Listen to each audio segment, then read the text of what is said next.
Hey everyone, how is everyone doing? Veronica Barrigan here. Thank you guys for being so patient. Had a couple of restarts here. If you guys can hear me right now, will you please chat with me here on the side and say hello? I just want to make sure that my audio is working and that we are able to talk to each other. So if you guys can just right on the side tell me, hola, hello, that would be fantastic. I know we have some attendees here. So if we can please, you can chat with me real quick and tell me hello here on the side if you can hear me. So right here on the side, can you guys hear me? How about now? I know some of you guys logged back on. Hi, Joe. Can you hear me, Joe? Awesome, Andrew. We'll see if it works mobile. Hopefully this app, it is connected to Google. It's a Google app, so I'm sure it will work, Andrew. So let us know if you have any problems. So you guys can hear me, right? Awesome, Joe. Thank you so much for the confirmation. Well, guys, thank you guys for being part of our webinar today. We've got some pretty cool things to go over. And we're going to go ahead and get started because there's a lot to go over. So let me make sure I got my PowerPoint here ready to show you all. Oh, goodness gracious. Where is it? Okay, so here we go.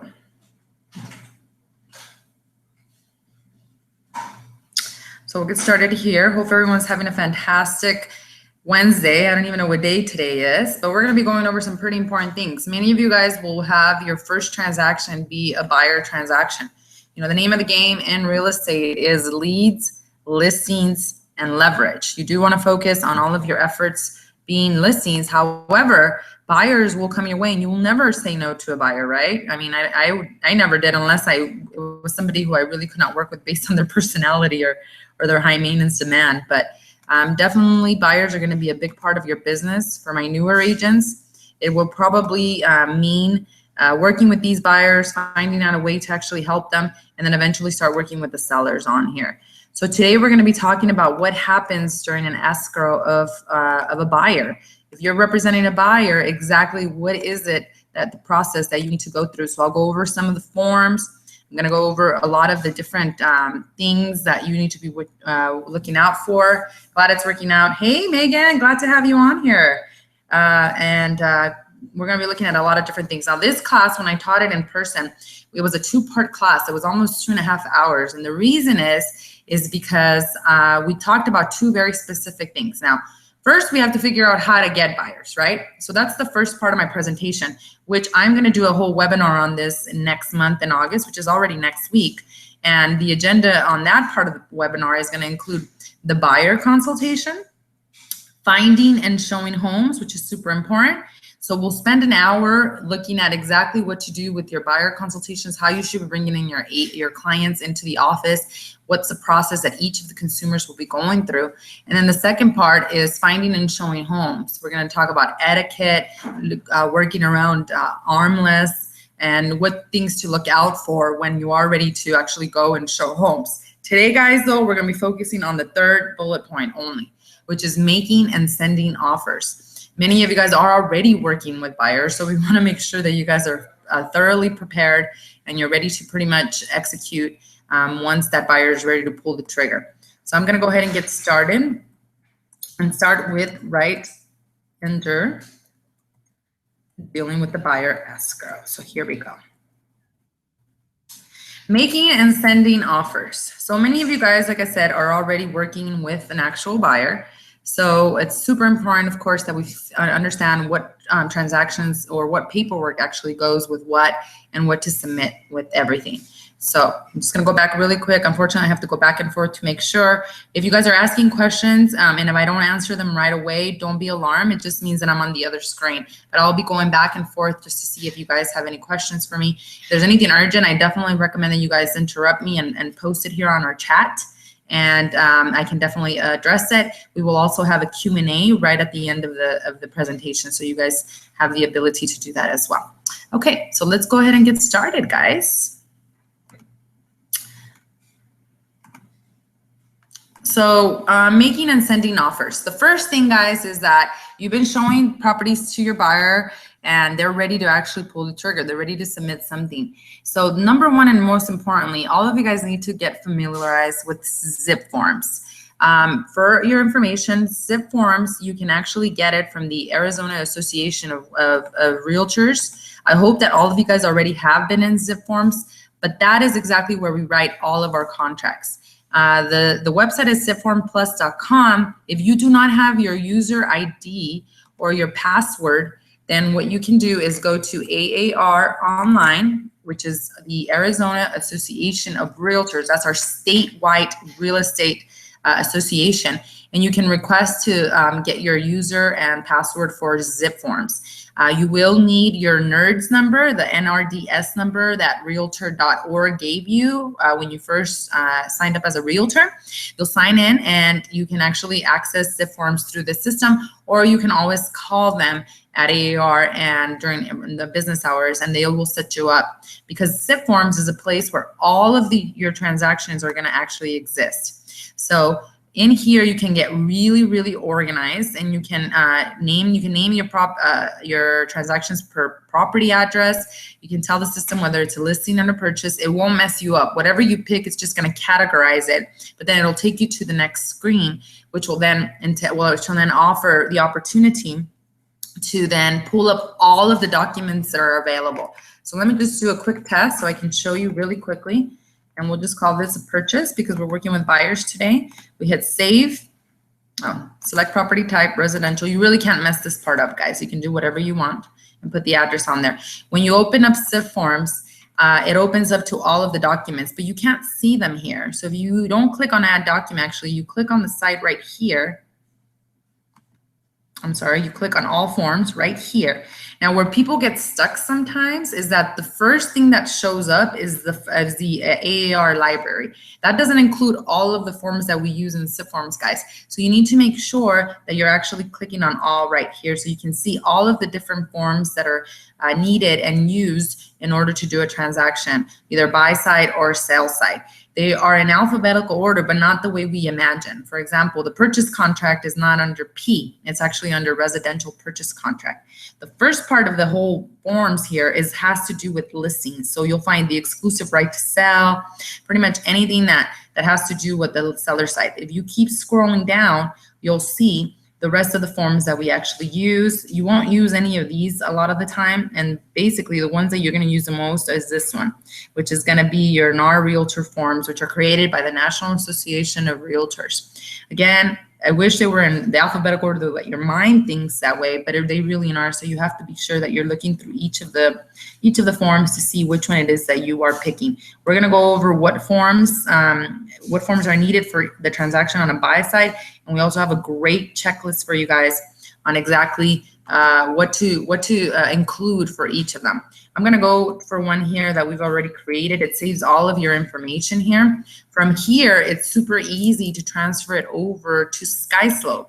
So hopefully you guys know what SkySlope is. That's where we download all of our all of our transactions, buyer or seller side, or leases.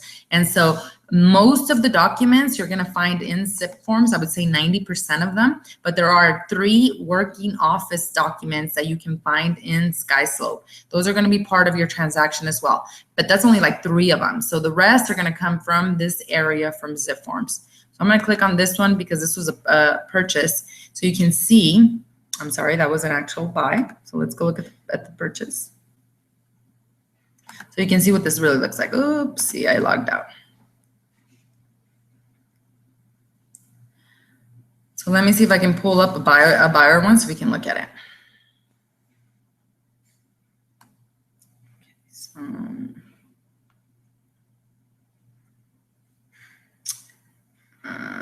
it's a FISBO.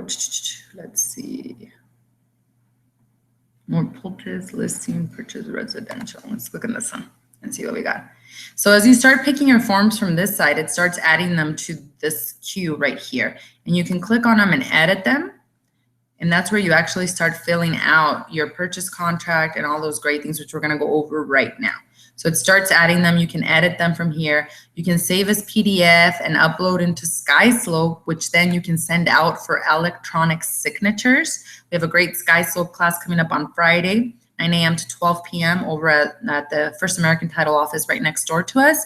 So if you need to learn about electronic signatures, that's the place to go. You can also directly email them here, either to your client for them to print, or you can send it to SkySlope for electronic signatures directly from here, and then you can get the buyer to actually print them. But this is one of the first things you're going to start with, which is your real estate purchase contract. So let's go to the next slide and see what we're doing next. All right. So you have your buyer who's ready to submit the offer, right? So let's get started here. So preparing an offer, this is super important, guys, and there is going to be a replay here on this webinar, so you guys don't have to necessarily take the notes, but of course, jot down any questions. So you kind of have to gather your documents. The first thing that we have to gather is the residential real estate purchase contract. On these slides I provided, which I will send to all of you after our webinar, I provided where exactly to find them. Now, that's probably the number one thing you're going to deal with is the real estate purchase contract. And that's probably the thing that will scare you the most, especially as you're beginning. But it's not that difficult. And especially at the beginning, guys, if you want me to review your offers before you send them, you're more than welcome to email them over to me or come meet with me so I can look them over. But the hardest thing you can mess up is if you're buying the wrong house. And how you do that is if you input the wrong address or you input the wrong APN number, or Arizona, it's the parcel number. That's super important that you have that right. So I want to go over the purchase contract very quickly. I'm going to email you all a copy of it, of a sample purchase contract, so you have an idea exactly on how to build them. So let's go to the purchase contract and see what that looks like. So first things first, purchase contract. We're right here in this buyer's form. And really quickly going to go over it. Buyer, the name, and we need the full legal name of the actual buyer, whatever appears on your pre-qualification form, guys. What do I mean by pre-qualification form or loan status report? That's what they used to call them. Your lender at this point, if you've already been showing houses, guys, and if you already have a house to submit an offer for, then at this point, guys, your buyer should already have a pre-qualified form that is signed by the lender and signed by the buyer, stating that this buyer is actually qualified to purchase this property. So you want to put the legal name there and you want to make sure that's correct. If you make errors on spelling or if you make errors on the names, it's an easy fix, guys. We just have to create an addendum, which exists here in zip forms. And basically your verbiage is as easy as buyer's name to be spelled as, and then you spell it correctly. And then the next line item would say something like terms and conditions to remain the same. So you have to have that information correctly, especially on the buy side, guys, because that's what's going to appear on their purchase contract, on their loan documents, on things that are very important that they're going to be signing. Same goes with the seller. So before I even were ready to submit this offer, as I'm pulling up my forms, the first thing I would ever do is go to Flex MLS and I would pull the address. So if I'm ready to submit an offer on, what I would do is you go to your dashboard when you go into the MLS. Here's the home page right here. Mine is set up in this classic way. So what it's showing you on the side, you may have yours up here at the top, but what I want to do first is pull up the information of the property address. So I'm going to submit an offer on this property, 5227 West Tonopah Drive. So before I'm even ready to actually write the contract, I'm going on here and I'm putting in the actual address. All you really need, guys, is the property address number and the name of the street. You don't even really need to figure out all of this. Then you click next. And now you have the information for the actual property.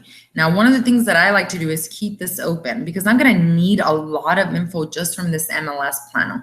The second part where I'm going to need information is from the tax. So instead of going up here and clicking tax and clicking monsoon here and then having to search for the property, I can easily just click on this button right here where it says monsoon, and I just click on that. And now it gives me all of the tax record information. You need a lot of things on here to actually make it happen and make it and have all the information to actually write the offer. So once I've pulled it up on the MLS and I have this tax information, I got my MLS report, so I know everything's good here, and now I'm ready to actually submit my offer. So let's go back here to our zip forms and see how we actually fill out the contract.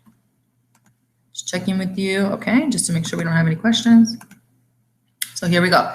Seller, in this situation, it's actually an entity. And guys, the way you know what to put here on the seller is on tax records. You must put in whatever your tax records show. So it's actually this name exactly as it appears. And you can put in, like this person would be this first name, and then last name, and then the second section would be this name and then the last name. In our case over here, we actually have a trustee. This must be some kind of LLC. If it says LLC on the tax records, you gotta put it in exactly like that. The next way to cover yourself is you can click this little box right here, which says, or as identified in section 9C. What does that mean is that whoever ends up signing in the last section of the contract, that's exactly who's identified as the owner of this particular property. So that helps you tremendously. Now, one thing that I want you to really pay attention to, guys, you can always put the right address here, but if you mess up the assessor's parcel number right here, you're in a lot of trouble, because even though this address may say that, there is a conflict of interest if the assessor's number does not match. Now, you don't want to sell the wrong house. So title will technically catch it, but what if you did submit it to the wrong property? That's like the biggest and hardest mistake you could ever make. So you got to make sure that you're finding the correct address. Now, you don't have to spell it out completely, but as long as it has this avenue and then the assessor's number. Where do you get the assessor's number? There's several places where you can actually get the assessor's number. In the MLS printout, it shows up right here in the AN number, which is right there, and you just copy and paste it exactly like that. And then the second thing that you do is you actually can do on tax records as well. It shows up in here as up here on the top. You guys can see it here. If you click on here, it actually takes you to the maricopa.gov website, which is the government site, which will give you more information on the parcel. Anytime there has been anything recorded, you don't need to do that additional research. Just keep in mind that you have to have the right parcel number on there. So let's go back here to our zip forms. Now, this is probably the thing that confuses agents the most. The first line is going to show your full purchase price, and then you want to tell the seller how exactly it is that your buyer is actually going to buy this property. Now, for this particular client, it looks like they are going to do an FHA loan.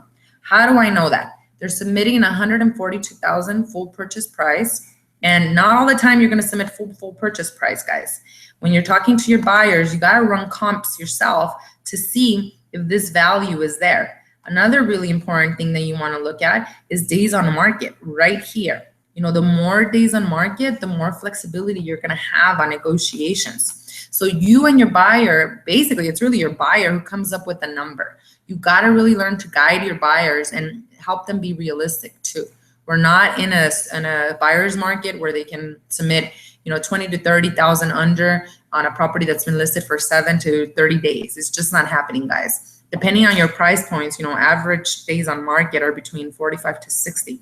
You take all of these things into consideration. You take in the condition of the home, et cetera, to figure out exactly what to submit. So you have the amount that you're going to submit up here. And then you're going to also talk to your buyer about the earnest money. That's super important, guys.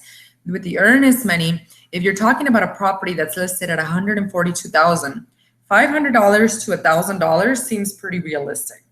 But now, if we're dealing with a property that's $454,000 or $1 million, if you submit an offer with $1,000 earnest money, the seller may think, what is wrong with this buyer? You're buying a house at $700,000. You're not putting any skin on the game. So maybe there's something wrong. Maybe there's a shaky buyer. So this, you really want to apply it based on your purchase price. Amount of down payment. Now, for this particular property, it looks like it's FHA. So for FHA, the amount of down payment is 3.5%. So what you will calculate is this amount is 3.5% times the purchase price. So you want to put that in here. And then the next amount would be the amount of down payment. That is purchase price minus amount of down payment. Some people do purchase price minus earnest money minus amount of down payment. I prefer not to deduct the earnest money from there because that gives my buyer more flexibility as to what they could do with this $1,000. If you do 142,000 minus 1,000 minus 4970, then that would be your amount of, this would actually be amount of financing, guys. It should not say amount of down payment. Amount or financing, you can put evidence of new FHA loan or new conventional financing, whatever your buyer is using, or cash, if it's cash. Now, if there is no down payment, so you have a VA buyer, then obviously this line would not exist. And so your offer would be really clean. 142, 123, and then you would deduct this. You would just take this off. And there would be no down payment because they're doing VA, or USDA is another loan that is 0% down. Most of these are houses in Buckeye or Maricopa, but it does apply. So if you don't have a down payment, you just don't use that line item and you leave it like this. Cash, very easy. You know, if you're buying a house, 142,000, you're doing cash. You better be doing at least $5,000 earnest money to deposit in escrow upon acceptance. And then you got 142,000 cash. So if your buyer is a cash buyer, he's not going to have, or she's not going to have, a pre-qualification. What they're going to have is proof of funds. So they have to provide you some type of bank statement or some type of statement that shows that the 142,000 actually are already in their account. It has to be there already. Now, another thing that's happening right now, guys, is that it may say cash, but they don't have the money in the account, but they may have what's called a buyer contingency. Buyer contingencies are very, very, very popular when a buyer is buying a property, but in order for them to close on the new property, they actually have to close on the sale of their current home. Then in that case, you would include an addendum, which I'll show you guys how to do right now. So don't let this really get you messed up. This is really easy math. It depends on what type of loan you're using. FHA, 3.5% down. Then you're going to put the down payment amount and what they're going to be financing. And then earnest money, whatever you decide on that. VA, there's no down payment. USDA, there's no down payment. And cash is pretty easy as it is. So you have to determine the amount that you're going to submit and exactly what you're going to send over to the seller for consideration. Now, if any of this changes, because it does change a lot. For example, if your buyer came in as a conventional buyer and he was going to put 20% down, and then all of a sudden throughout the transaction, either he decides he doesn't want to do conventional, he wants to do now FHA and put less amount of money down, or something happens with the loan and now he doesn't qualify for conventional, and all of this changes and now he has to go FHA. Then what you would do with that is you would have to create an addendum, which is just a simple addendum right here in our zip forms. There's a ton of addendums that you use. You click on addendum 1, because you do have to disclose to the seller if any loan changes occur throughout your loan, throughout the buyer's loan. So it's a simple addendum that gets pulled over here. Oh my goodness, where is it? Addendum 1. And it's easy. We don't have to turn into lawyers, guys. It's literally what happened, whatever is happening. So maybe you want to put buyer's new loan to be FHA. You always want to end all of your addendums with all other terms and conditions. Conditions, I can't spell right now, remain the same. So something like that. So this is how you would actually change anything in the purchase contract. So if there is an error or something happened, don't be alarmed. I mean, we can fix it with an addendum. And in the end, you know, the listing agent wants you to close the deal as much as you want to close it on the buy side. So they should be able to willingly work with you. Okay, let's go to the next one. All right. So now with the purchase contract, and I'm not going to do a full overview of everything, but I will give you sample purchase contracts so you understand exactly what to put in.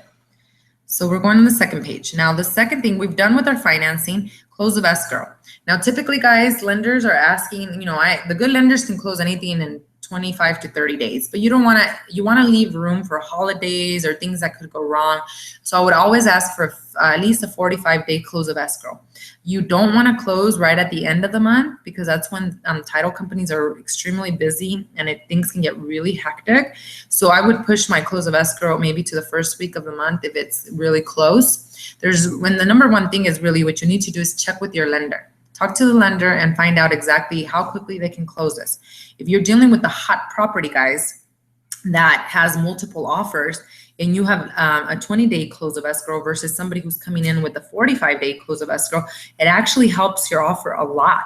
So what you put in this area really affects also the decision of the seller. If you have a $5,000 earnest money versus someone else who has a $500 earnest money, then your offer looks more solid. Your buyer looks more solid. So this is the kind of coaching you got to do to prepare that buyer mentally as to what to expect. So we'll keep going down here and look at the rest of the things. The next thing that you're going to probably work on a lot is the addenda incorporate. What this means is that it's telling the seller that attached to this purchase contract, there are also addendums that pertain to the property. The most common ones that we're going to use are the as-is addendum. That still happens a lot with investors. And basically what the as-is addendum is stating is that the property is being sold in the as-is condition. Yes, your buyer can sign it, but does that mean that your buyer then waives all rights to request for anything on the inspection period? Absolutely not, guys. There's still negotiation even if they sign this as-is addendum. So even if you have a seller that you're representing, you can't guarantee to them that the buyer will not come back and ask for things. Because remember, the buyer can cancel for any reason during the first 10 days of inspection, regardless if an as-is addendum was signed or not. But you'll see this a lot with investors or flip properties or those properties where the owner really doesn't want to deal with any repairs and things of that nature.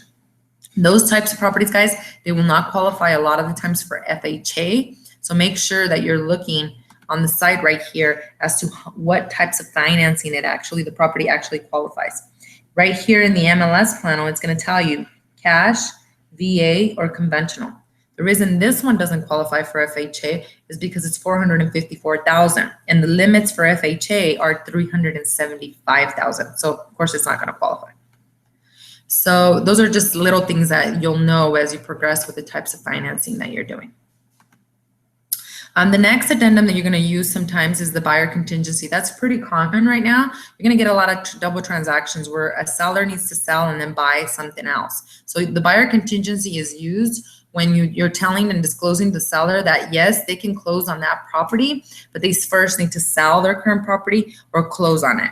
What I mean by that is that they could have an offer already on their current property, or they may be waiting for an offer. And at that point, they can still submit an offer on any other home. It's pretty common right now. 2 years ago, people would probably reject your offer with these buyer contingencies, but now more and more people are doing that.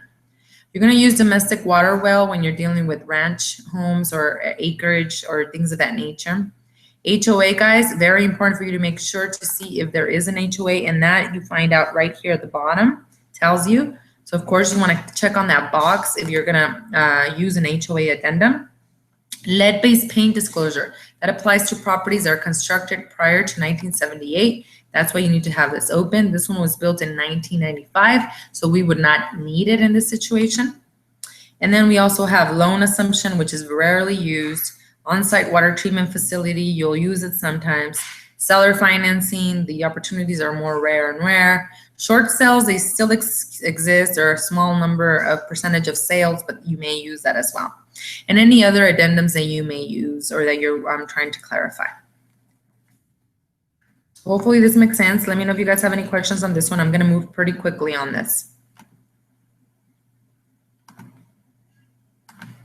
All right, very good.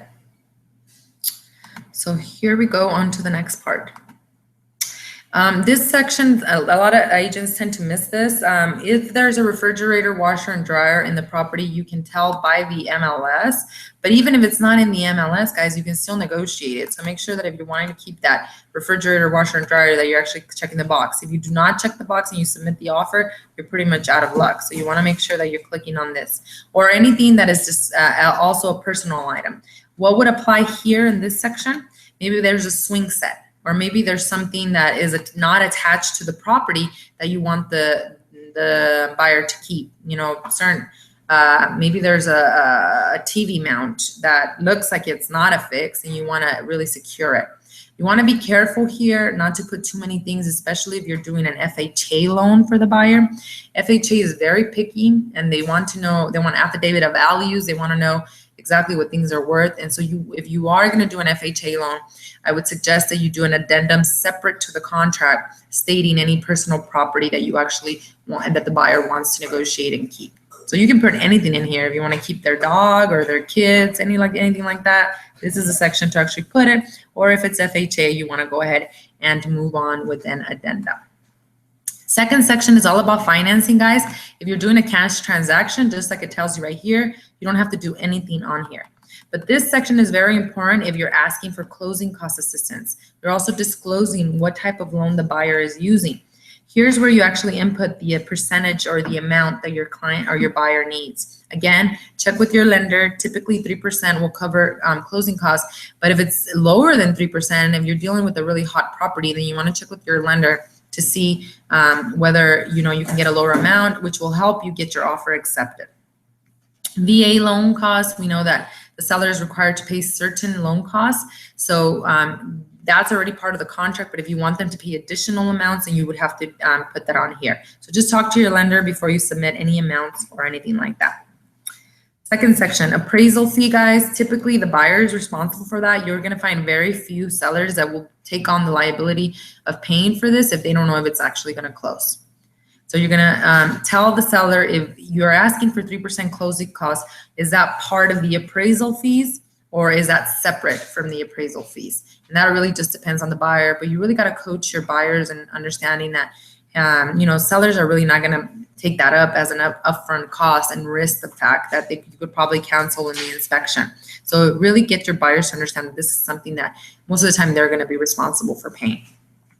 And you wanna talk about who the title company is right here. Have one in mind already, talk to an escrow officer, build a rapport so that you can actually be ready when you're submitting. Some of the great ones that we have at the office, Fidelity National Title, and then there's also First American Title. So if you need a reference, just let me know. Assessments and liens shall be paid by the seller in full. Make sure you check this box, guys, because if anything comes up and during the title report where we need, there's liens on HOA or tax liens or things of that nature, and we didn't check this box, then it's going to be a gray area and an arbitration. A title company puts an arbitrator who's going to have to decide who's going to be responsible for that. So make sure you're crossing all of your X's. This is for lead-based paint information. So typically if the property is constructed prior to 1978, you just mark this little box that says you will provide the lead-based paint, which is that addendum we talked about, and the buyer will have the time to actually inspect for lead-based paint if they so wish to. Next thing, inspection period, guys. The contract states 10 days, or you can change it here. If they need 15 days because they're gonna be out of town, you gotta stipulate that right here. Also, if it's a hot property and your buyer's not gonna really be picky on the BINSR, on the buyer's inspection notice, seller's response, they're basically gonna be like, I love this house. You can reduce the number of days of inspection here too, to maybe 5 days.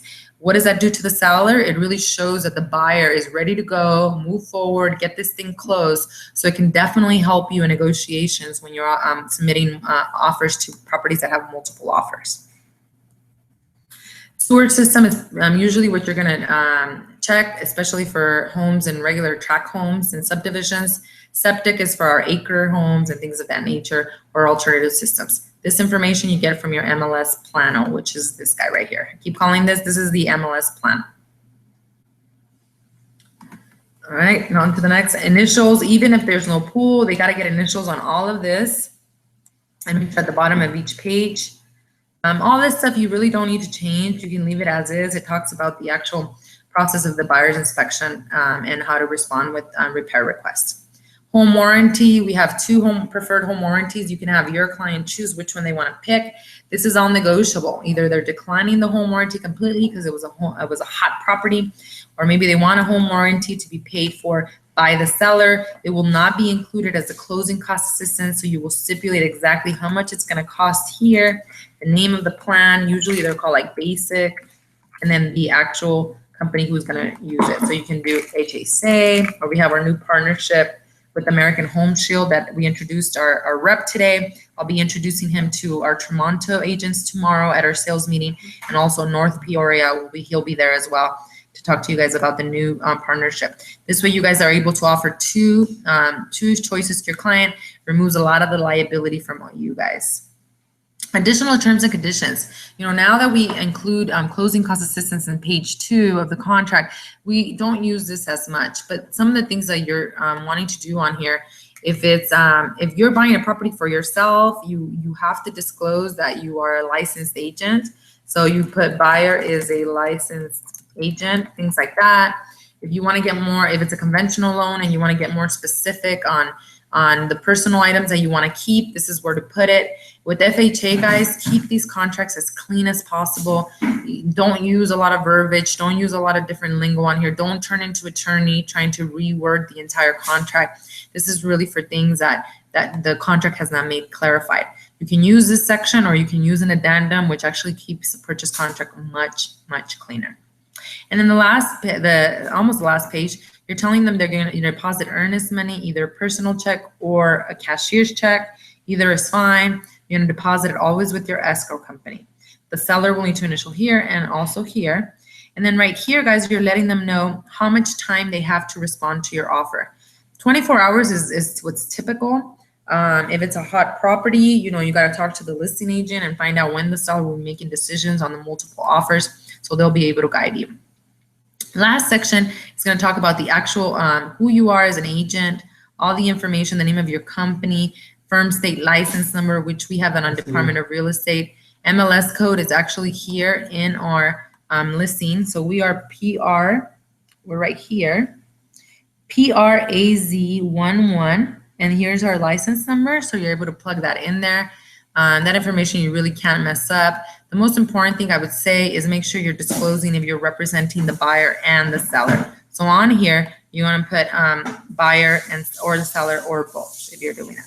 Then the seller, the name, and then you're pretty much done with the contract. It does make it a lot cleaner, guys, if you're putting on here, or actually you should be doing this, the listing agent's information on here. So here's the listing agent, their address. You can pull all of this from the MLS and get that going. This pulls from the first page. And then from this section, that's where you'll get your either a counter offer from the buyer or seller, or you will get this contract fully accepted. If there is a counter offer, you'll get this whole entire contract back signed by the seller and the initials at the bottom, like all the other pages, just like the buyer. And then you'll also get, or if there's a counter offer, this box will be checked. And guys, if you're representing sellers and you have a counter offer, it's important you check this box, make sure that they understand there is a counter offer. Otherwise, if your seller signs this offer as is and this box isn't checked, they pretty much have agreed to all the terms and conditions to the contract. So watch out for this box. This is what's going to tell you exactly what to expect. So I'll give you some sample contracts so you can actually follow along and get all that good stuff. But I want to go over now all of the different other forms that we're going to need and exactly where to find them. So let's go ahead and move forward. And if you have any questions, feel free to plug them in right now so I can look at them right now.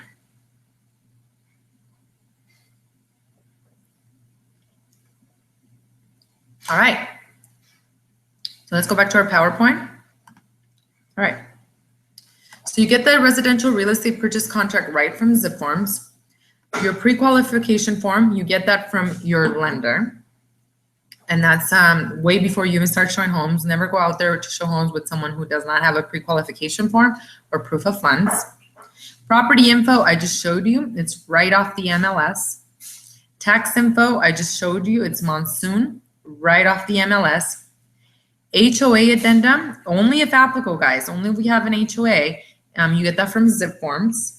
And I'll give you samples of those. Very easy to fill out. And also there's things that you negotiate on there on the HOA addendum, like transfer fees. There's some cities, guys, that, believe it or not, like Sun City has a $3,500 HOA transfer fee. So what you want to do before you submit the offer is you want to definitely look at the MLS plano and look at all of that down here so you can negotiate all of that. One other thing, a lot of the times this information is not correct. So I would even pick up sometimes the phone and call the HOA to make sure, that we're on the right track and that this information is actually accurate.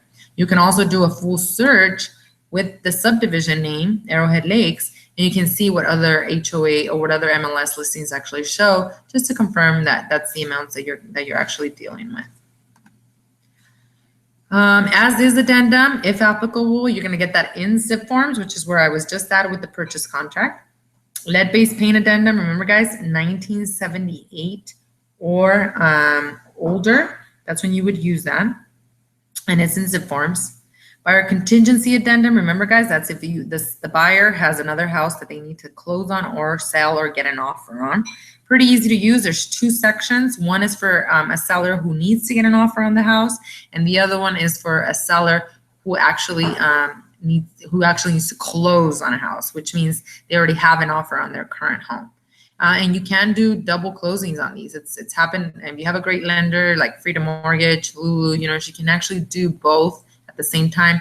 So there's no, so the buyer doesn't have to move into somewhere else and get that figure out. So those things happen. They may sound stressful, but they happen very often. Okay, so we just did the purchase contract overview, which I just went over with you. And the most important thing is this. What happens after your offer gets accepted? We talked a little about the paperwork. You can send it to me for review. We can work on this. Your best practice is doing it over and over and over. It's going to get you really good. Sometimes your buyer's offers don't get accepted right away, so it's great practice for you to get these contracts out. But now you have an offer that's accepted. What happens next? And this is where it can get a little nerve-wracking if we don't know exactly what to do. So this is a checklist that I've created for you guys. This is one of the checklists that I created and to exactly what you should expect as a buyer's agent. So you have an executed contract. When I say executed contract, guys, I mean you have a fully agreed upon contract. That means either you have a full acceptance on your purchase contract, or even if you went back and forth with 2 to 3 counter offers, you finally have an agreement. Now, I don't like to go back and forth with counter offers, so I'm a true believer that instead of going back and forth, pick up the phone, guys. So if the seller's sending you a counter offer, and you know where your buyer is going to be at, instead of going back and forth, call the listing agent and say, look, here's my client's bottom line. Here's where we're going to be at. Let me know if we're even close. Otherwise, I don't want to waste your time and my time. Once you guys can come to a verbal agreement, then you can actually write up the last counter offer to make it happen. Because it's pretty ugly when you have about 14 counter offers going back and forth, trying to figure out exactly what the terms are. Now, guys, anything that you need to counter on your offers, for example, if you have an offer that you submitted where you asked the seller to pay for your home warranty, and they came back and you submitted an offer for $150,000 or $300,000, and you wanted them to pay for closing costs and you wanted them to pay for home warranty. And let's say now the seller counters you and says, okay, we will pay for your closing costs, but we're not going to pay for your home warranty. Now, if your buyer is adamant that the home warranty must be paid, then your counter offer has to include that.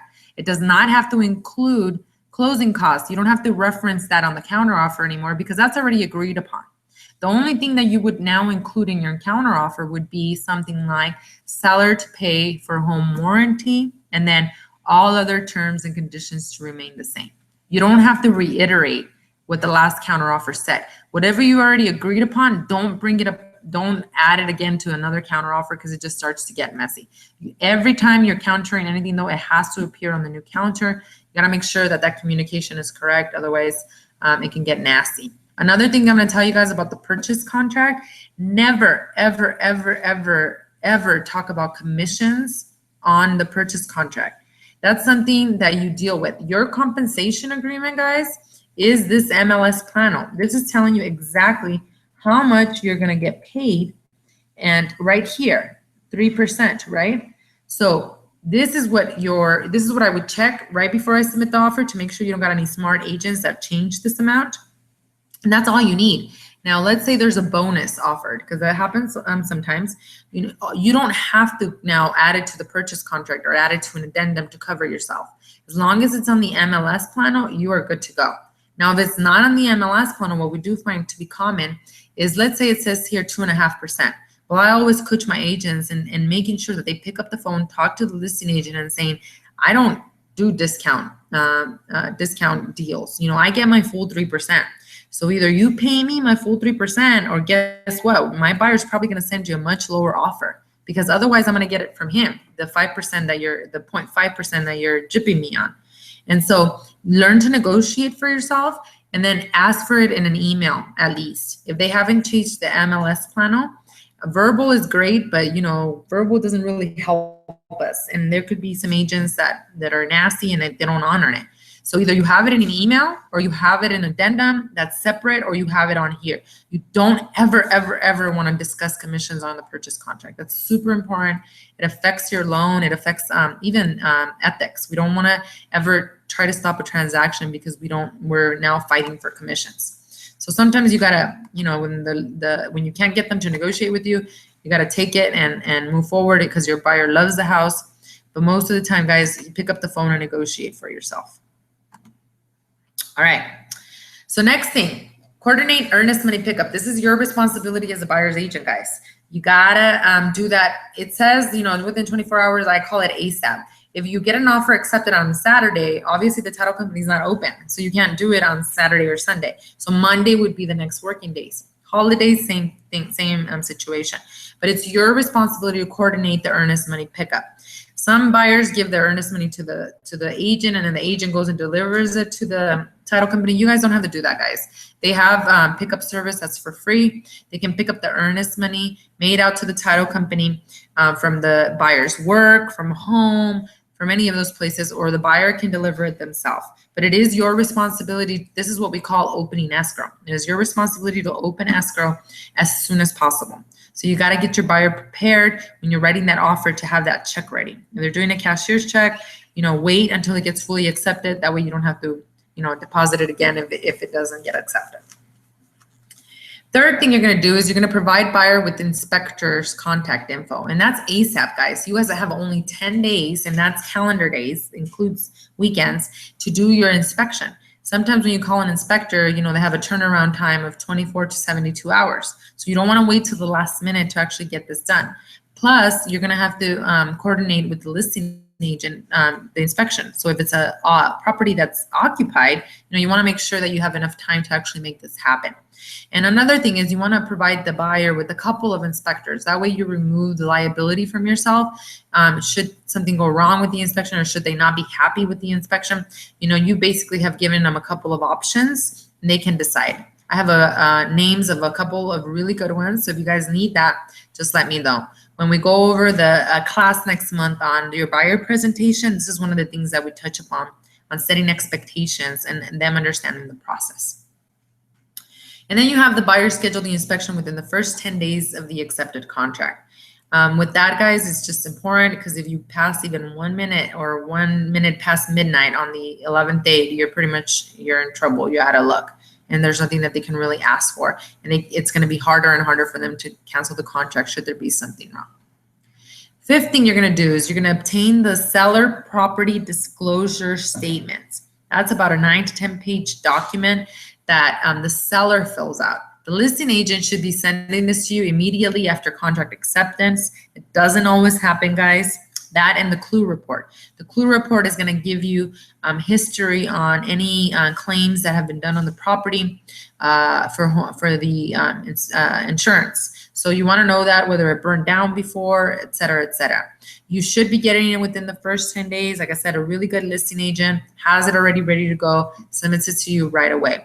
You do have to look at that, guys, because there's a lot of different things on that report that would actually influence whether your buyer wants to move forward or not. Sometimes, though, when we're dealing with investment properties, you will see things like buyer to waive spuds. If you have that clause in the contract or in an addendum, then the seller then is not mandated to actually provide these to you. When you'll see that is with flip properties, or perhaps owners that have never lived in the property and they don't want the liability. Same with the clue report. Clue reports take some time to get and generate.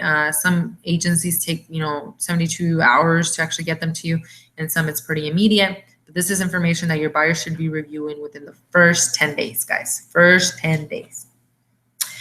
Number 6, day 10 or sooner, provide BINSR to listing agent. So you go do your inspection, you send your professional inspector, he gives you a report that's about 50 pages long. Guys, don't be alarmed. Even the new homes have issues with them. So again, it's about you setting the expectations with your buyer so that they don't think they're buying something that's going to fall apart just because a few things are mentioned. And what I mean by a few is usually there's at least 20 to 30 things that are going to come up. So don't be afraid. You review the inspection report. Actually, you should first have it reviewed with the inspector and the buyer, and then yourself. One of the cool things that we have is our home concierge service for you guys. So don't let the inspection be a deal killer. That's the #1 place where transactions fall apart. Upload this inspection report onto our home concierge service. You can access it through that BHHSAC website on the back office. Upload it and get quotes on things that are, how much things are going to cost you. You know, you don't want a buyer to cancel over something that would have cost you $50. You know, some of the times we don't know how much things are going to be costing. And so you can get a second opinion at that point. That's why you should do your inspection as early as possible. That way you're not scrambling at the end, trying to get bids and things of that nature. Day 10 or sooner, now you're going to provide the BINSR to the listing agent. The BINSR, guys, is found on in zip forms. Basically what you're going to do, you're going to put on there exactly what this buyer is requesting as far as repairs.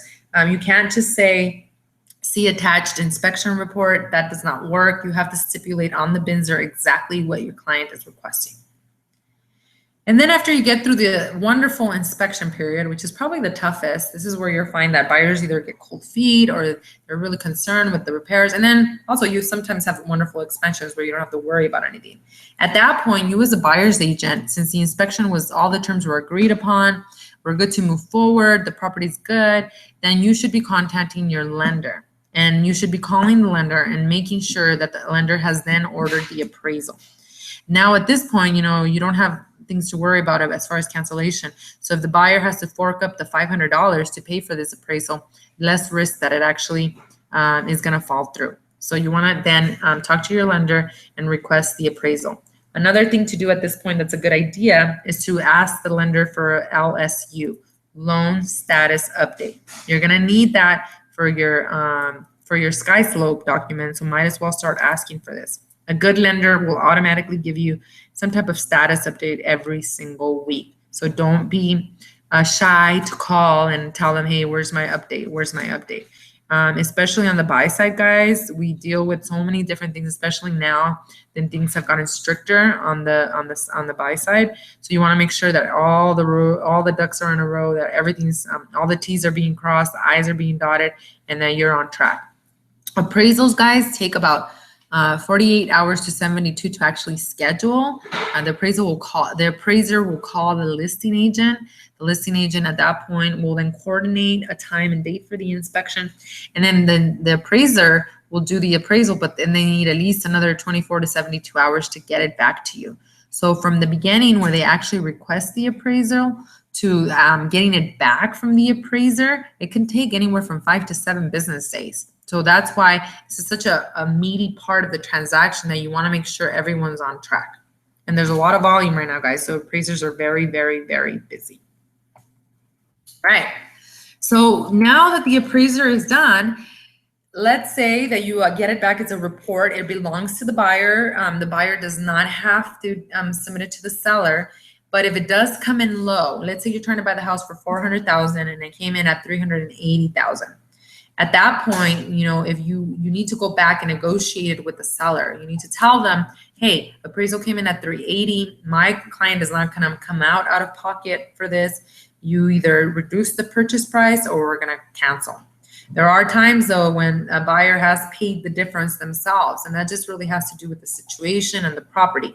But most of the time, guys, you're going to be negotiating for your client and making sure that the appraisal and the purchase price match exactly. How do you negotiate an appraisal? If you do get a low appraisal and you're asking the seller to then reduce the purchase price, then all you got to do is you do have to present the appraisal to them, and you got to create an addendum that says purchase price to be $380,000 based on appraisal findings. All other terms and conditions to remain the same. Submit it to the seller, and then they have 5 days to actually respond to you, and it goes back into negotiations. Do they always drop the purchase price? No. Do they usually? Yeah. Because if it's appraising low, guys, even if they put it back on the market, they're going to have that appraisal. If it's an FHA, the appraisal actually sticks to the property for 90 days. So they're not going to go anywhere. They're not going to be able to sell that property to another FHA buyer, which reduces their visibility tremendously. So don't be afraid to negotiate these appraisals. Obviously, you want to do what's best interest for your buyer, but this is just part of the game. Negotiations really don't stop. The game continues and continues. So number 9, after appraisal is complete, you follow up on the bins or repair. So now you've negotiated everything with the appraisal. If you did ask for and the repairs in the inspection, you're going to follow up with the listing agent and you're going to make sure that these repairs are done. You don't want them to wait till the last minute because that could delay your closing tremendously.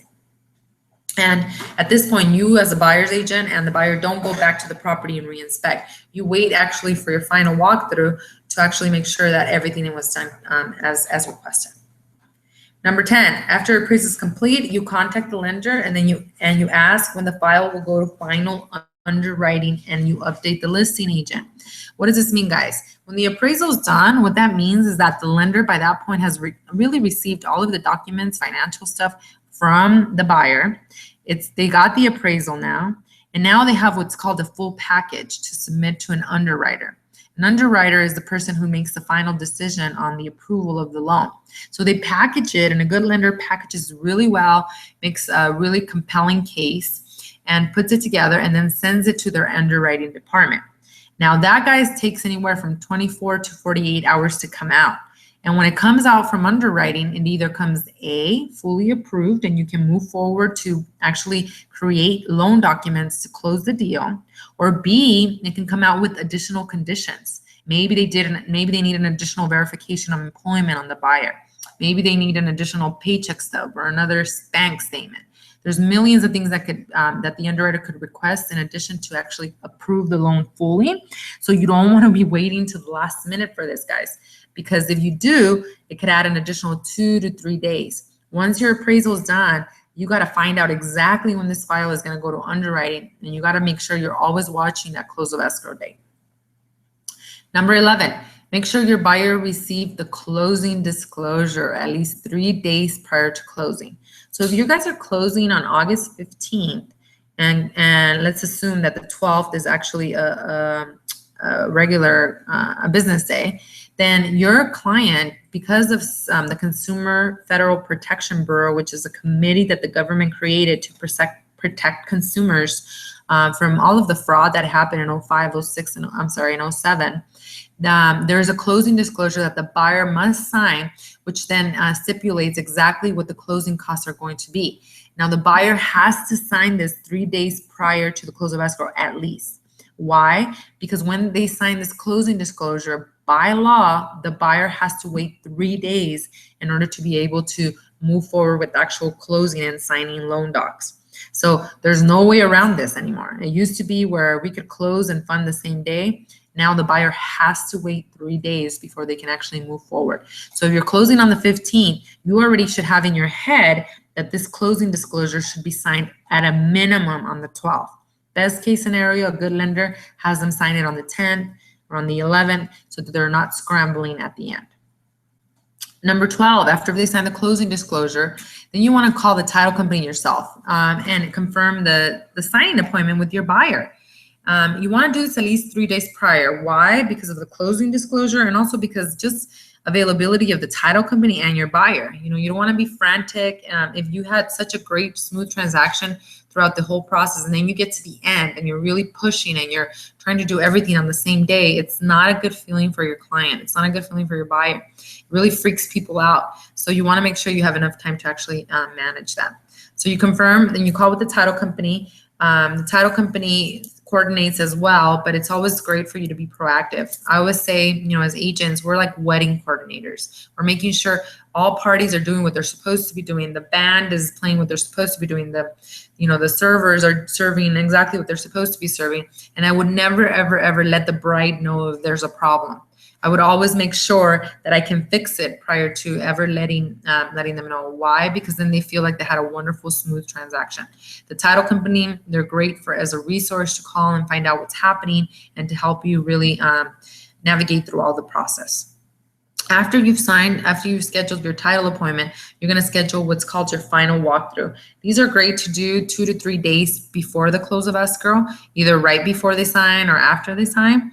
And what you're doing at the final walkthrough is you're confirming that the seller has left the property in broom swept condition. And I know this is all perception based. So broom swept can mean a big difference to me than to someone else. But you want to make sure that the promise is acceptable, that it's something that the new buyer can actually walk into and move into. As a buyer's agent, you do want to show up for the final walkthrough. There's even a form in SkySlope that you have to fill out that shows that you went through this. You want to make sure all of the moving components are working, that there's not a missing AC unit, or that the buyer or the seller didn't take all of the affixed lighting fixtures, things of that nature. Why you want to do this 3 days prior is also because you can stop the closing if there are things that are that need to be fixed. You know, if it's not clean enough, if the seller left a bunch of personal items and things of that nature, you can say, I will delay the closing by calling title unless you actually fix X, Y, and Z. So the form will tell you whether you accept the premise, the buyer accepts the premise, or actually if you're asking for anything to be repaired. 14, attend the signing with clients. I can't tell you guys enough how important it is to show up, especially with buyers. On the seller side, you're in and out in 30 minutes. They sign so little things that it's just so easy, right? But with the buyers, guys, and we used to have 2 loans. We used to have 80-20 loans. So our signings used to take like 2 hours. It was insane. Now, typically, you're going to be dealing with an FHA signing or a conventional signing, or a cash signing is super easy. But you do want to attend with your clients, guys, either you or your lender, so that any additional questions can be answered. You will get in advance a settlement statement that shows all the debits and credits of the transaction. You should be looking at that yourself to make sure you're good on everything, commissions, closing cost assistance, anything like that. But show up to the title company so you can answer any additional questions. Plus, you can get some great pictures to use for testimonials and things of that nature. After your client has signed, you're going to follow up with the title company on funding of the loan. That's only if you're using any type of mortgages. If it's cash, obviously, you don't have to worry about that. Cash, guys, we can close in 3 days, the same day, even if you wanted to. But when it comes with loans, what this means really is that the bank that the mortgage company that the buyer is using has then funded the loan. What does that mean? That they're buying a house for $400,000 and now the title company has the $400,000 in their account to actually make this happen and go through. That's the first part, the funding of the loan. Once the wire or the amount has been received by the title company, then the title company, your escrow officer, will then release it to record. These 2 things can actually happen on the same day if you sign early enough at a title company. So let's say you're signing at 9 or 10 a.m. and each of your lenders have different cutoff times. So you want to ask the lender, hey, what's your cutoff time for funding today? And they'll let you know, 10 o'clock, 1 o'clock. So as long as the wire gets the title by that time, then the title company will then release it to record to Maricopa County. That process takes between 2 to 3 hours. So they can literally release it to record at 1, 2 o'clock, and you can still have it fully recorded, which means now we have a new ownership. You can turn over keys, et cetera, et cetera. So you want to check with your title company to make sure that they actually recorded the transaction before you actually meet the buyer out there and let them know that they're officially a new homeowner. So your title company will either call you or send you an email and tell you that the property has recorded, and then you contact the buyer and you let them know that they're officially a homeowner. At that point, you should coordinate key retrieval with the listing agent. You probably are going to do this way beforehand, like 2-3 days prior. But at that point, you can call the listing agent and say, hey, we're on our way. Typically, they'll leave keys inside the kitchen, and they'll leave the rest of the keys in the lockbox. Once you've taken the keys and handed them over to the buyer, then they'll go and remove their sign, they'll go and remove the lockbox and things of that nature. Now, with this, with the key retrieval, you want to make sure that you're getting everything, you know, whether a mailbox key applies, any front door, back doors, sheds, things of that nature, garage door openers, anything that would help you get into the property in itself. All those things stay with the new buyer, so make sure you're getting everything. Then you're scheduling your appointment to deliver the keys. You're showing up at the property. Again, a great photo moment. This, guys, is the time to get your picture and to get your testimonial. Guys, we are living in a digital age. We Yelp everything. We research online before we work with anybody. You should have a zillion testimonials on the things that you are doing. Also now from Zillow, you can ask people to do a testimonial from there. And anytime you have a testimonial on Zillow, it actually feeds, it will start feeding now, I think effectively next week, it will go start feeding onto your personal website. All of that is great juice for search engine optimization, but more importantly, people will learn to trust you based on what others are saying about you. Also be careful with the bad ones, so that can really, really hurt you. And then you're pretty much done, guys. You got the picture, you got the testimonial, you've turned over keys, you've gone into the system now into SkySlope. All your documents will show on there exactly what you need to upload. At that point, everything's been uploaded, and then you're closing an escrow. Typically what will happen is between 24 to 48 hours, the title company will put together the closing package. Now the closing package, what that is your commission check. We're a brokerage where we actually get the title company to issue you your commission check directly to you, so you don't have to wait for us to cut it for you. What that means is that you're going to be getting something that's called commission instructions from the title company. You can either email those directly to Katie, but the easiest thing is really to upload it into SkySlope. There's a section for it. When it's uploaded into SkySlope, I see it, Katie sees it, and then we can fill it out for you. We can send them the instructions based on whatever split you're on, and then we actually tell them at that point to cut it directly to you. So if you don't have your check within 48 to 72 hours and you have all of your documents in SkySlope, there's a problem. So you got to check with the title company and see, because we don't track that. It's impossible for us to track close of escrow extensions and with all the agents that we have. So just keep in mind, if you don't have your check within 48 to 72 hours, there's something wrong. You can also check with Katie the day you're closing to make sure that you got everything in SkySlope, that nothing's waiting. Some of the final things that you'll need are a copy of the check, but that's not something you do, that's something Katie does. So anything that wouldn't apply specific to you, just check with her to make sure that she has it so your check is not being delayed. Another thing that we make sure is that they actually ship the check to our Northwest office, or if you're in Toronto, to the Toronto office. And then we check your file to make sure everything's in, and then we call you and we have you come by and pick up the check. Or we can mail it to you too. But I wouldn't, after all of that, I would not want to get it mailed. So that's it, guys. This is the life of a buyer escrow. What I'm going to do again is send you samples of the contracts. I'm going to send you also the checklist. We have an additional checklist that talks about all of the documents that I just went over, as well as the back office documents that you're going to need. I would say if you're putting the wrong address or the wrong parcel number, that's really what's going to affect you tremendously. And that and anything else, everything's fixable with an addendum. So don't be afraid, guys. That's what I'm here for, to make sure that I review your documents. And as you do more and more, you're going to be okay. So any questions? I see that we have some questions over here. I'm going to answer these two, but feel free to type in anything right here. Okay, so Andrew says, is it okay to get Clue on your own? Any insurance agent can run a Clue, right? Actually, now they can.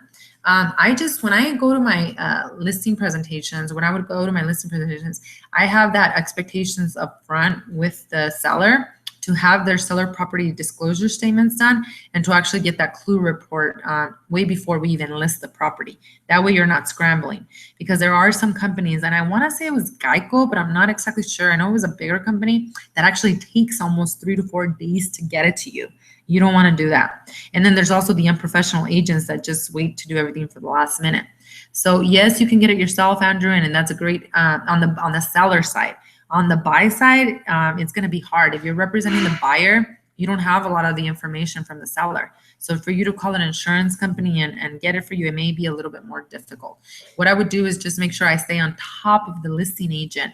That very first day we get the offer accepted, I make sure I send them, I talk to them, I say, I need spuds and I need a Clue report ASAP, because my client can't move forward without it. If they're not getting it to you in time, then it's as easy as writing an addendum that says inspection period to be extended 5 days per waiting on a Clue report or spuds, whatever you're waiting on. That way it'll give you an additional 5 days extension. So your client has the ability to actually really look at that before making a decision on whether to move forward or not. So you can extend that as well. Let me know if that made sense, Andrew. Let's see, Joe, make sure Titan doesn't lose your check. Yes, Joe, this happened to Joe. Actually, this is why I bring it up too. His check, it was horrible because it was a title company right next door to us. I cannot believe that they didn't just walk the check over to us, which was number one fail. Number two is they mailed it to the wrong address. And Joe didn't know. Everyone else got paid within 2 days, and Joe was waiting for 5-6 days and nothing was happening. So that's when he contacted me. Like I said, if you don't have your check within 24 to 72 hours, there's a problem. So I would even be checking with the title company, and I wouldn't even say check. I would say, did you send my closing package to my broker already? And that's all I would be checking with to make sure that it's happening, because everyone's already out spending the money and you're still waiting for your check. It's not so fun. Thanks, Greg. Thanks for the great feedback. I hope this helped tremendously. Going back and replaying these will help you tremendously as well. But the best way you're going to learn, guys, is by breaking things and doing it over and over and over again. I have an agent who's working with she's a new agent working with the buyer who can't get their offer accepted. They're 180,000, so it's harder. I think she's written 5 to 6 offers for this client, but it's given her great practice, and she's keeping such a positive outlook. She knows she's going to get them in escrow, and that's what it's going to take, guys. I wish it was like the HGTV show where we went to go show 3 houses, we submitted an offer, and 1 got accepted. Unfortunately, it's not always like that, but like I said, there's not a lot of damage you can do. The worst thing you can do, guys, is just putting in the wrong property address. And I think most of us, especially as we're doing our first contracts, we're so conscious of what we're putting on there. Andrew, are we okay to deliver earnest money to the title ourselves if it's convenient? Andrew, yes, you can do that yourself. I just think with the title company, them having couriers that can pick up the checks from your client directly, or even from our office directly, you don't have to really worry about that. Sometimes our title companies are all over the place, so you don't want to drive to Gilbert to drop off the earnest money. But you can absolutely do that. If your client's going out of state or out of the country, and they're like, I just want you to deal with it, you're fine to do that. Just make sure they write the check out to the title company, never give you any blank checks or anything like that, and you have the right title company information on there, so they can pick it up from you or from the office. Good question. What other questions do we have, guys?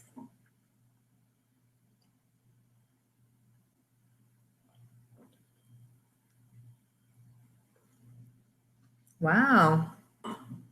We have a ton of experts on here. No, I'm just kidding. Thank you guys for the questions. It really helps tremendously. I'm glad that you guys are engaging, and hopefully this webinar made sense. Next month, like I said, which is really next week already, we're going to be talking about prior to writing this offer. But I know so many of you guys are already dealing with buyers that I really wanted to attack this. Tomorrow, we're going to be looking at the seller's process. So we're going to spend an hour on what happens once you have an accepted contract on the listing side. You flip the coin, guys. With the listings, you do all the work up front, all the marketing, all trying to get it sold, the open houses, all that stuff. And when you get into escrow, it's actually really smooth, and you take on a completely different role.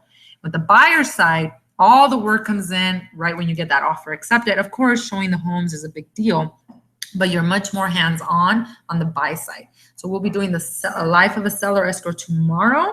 And then next month, I'll be talking about pre. What happens? How do you get the listings? What is the pre-listing presentation? What's a good way to actually present the listing presentation? Same for the buyers. What is a buyer's presentation? What are some of the handouts you can be giving out and information so you set realistic expectations? So we'll be working on that next month, as well as additional technology webinars. We're going to be doing at least 4 to continue the momentum. I feel like it's really helping tremendously for those of you guys that cannot attend live. So be sure that you join me on those. I'll be putting out the calendar probably tomorrow at the latest Friday. But hopefully these things are working for you guys. I really appreciate you guys being part of this webinar. Any additional questions, you know where to reach me, cell, email, all that great stuff. I do look forward to catching up to my email this week. So if you're waiting on an email from me, I promise you that I'll get back to you right away, but you can always call me. So if we have no other questions, I'm going to go ahead and end the webinar. Are we good, guys? Awesome, Andrew. Thank you. Thank you so much for joining. Myron, you're on. Yay. Thanks so much for joining, Myron. Thank you guys for investing in yourself and in your personal and professional development. Appreciate you guys greatly. Joe, Greg, Sandy, Megan, thank you guys for being part of this. Hope to see you guys tomorrow at the North Peoria sales meeting, 9 a.m., or we're going to be at Tremonto at 3 p.m. We'll bring in the new home warranty company and some great things that are happening within your areas. So I will see you all tomorrow. Have a great evening, everyone.